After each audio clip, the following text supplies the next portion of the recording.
ইসলাম ধর্ম থেকে মানে দলিত, অনগ্রসর, অন্তজ, প্রান্তিক সকল হিন্দু সমাজের লোক যারা অত্যন্ত অসহায়, পিছিয়ে পড়া, অনগ্রসর, তারা যখন গণহারে ইসলাম ধর্ম গ্রহণ করছে, ভারতবর্ষে ইসলামে যখন মানে ধর্মান্তরিত হওয়ার যে ঘটনাগুলো ঘটেছে ভারতবর্ষে, এমনি তো একদিন হয়নি, একটা বড় সময় তো রয়েছে।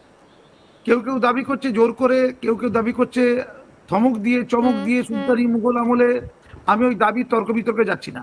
আমার বক্তব্য, যখন গণহারে বিপুল পরিমাণে হিন্দু সমাজের দলিত অংশের মানুষরা, অন্তত প্রান্তিক অংশের মানুষরা, তাদের মধ্যে যে ধর্মীয় ভেদাভেদ, ব্রাহ্মণ, ক্ষত্রিয়, বৈশ্য, শূদ্র, তা প্রসূত যে ভেদাভেদ, তার বলি হয়ে বলে ঐতিহাসিক একটা অংশ মনে করছে।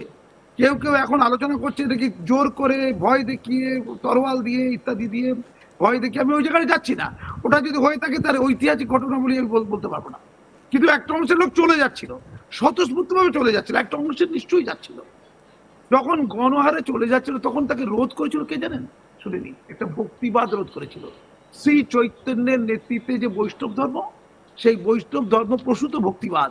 এই গণহারে ইসলাম ধর্ম থেকে মানে দলিত হিন্দু সমাজ থেকে ইসলাম ধর্মে ধর্মান্তরিত ইতিবৃত্ত যে হয়েছিল, চৈতন্যদেব নিজে তার ধর্মাচরণের মধ্যে দিয়ে ভক্তির কথা বলে, মানুষের সমান অধিকারের কথা বলে, সহিষ্ণুতার কথা বলে, প্রেমের কথা বলে, শ্রীকৃষ্ণের বাড়িকে প্রেমের মধ্যে উত্তরণ ঘটিয়ে তিনি এই ভাঙন রোধ করতে পেরেছিলেন।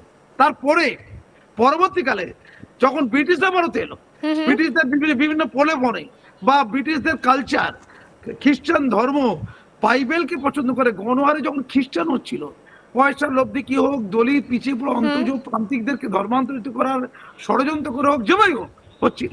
উচ্চবর্ণের লোকেরা তো হয়েছে, ব্রাহ্মণরাও তো হয়েছে, বড় বড় ডাক্তার ইঞ্জিনিয়ারও হয়েছে, হয়নি? তারা তো খ্রিস্টান হয়েছে।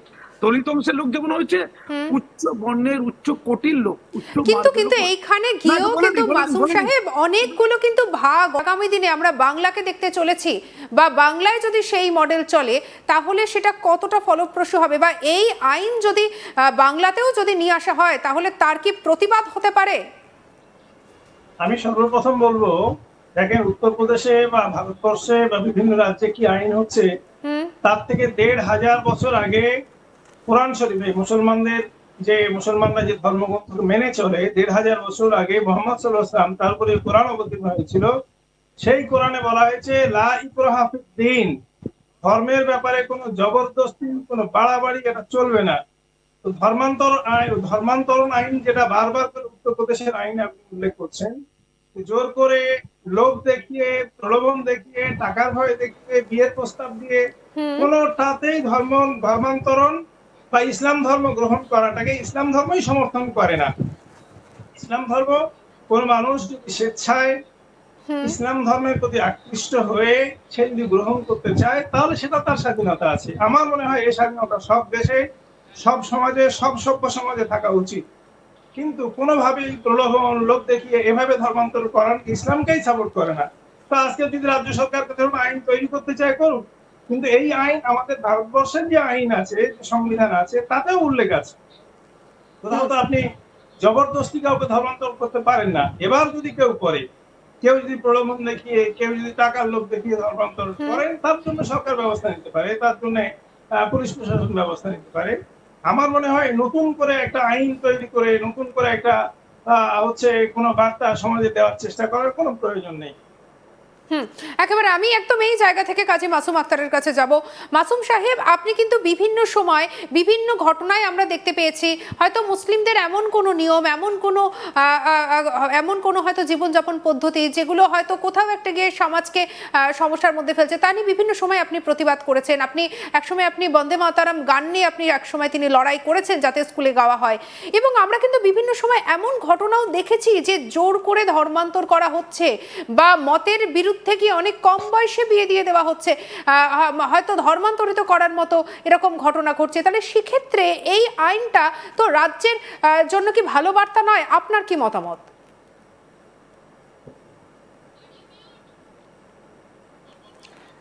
আপনার কোনো কথা আমরা শুনতে পাচ্ছি না, আপনার অডিও মিউট আছে, যদি একটু আনমিউট করে নেন। কোনো আইন যদি মানুষের হিতে হয় সেটা আমিও ওয়েলকাম করব, নুরুদ্দিন সাহেবেরও ওয়েলকাম করা উচিত।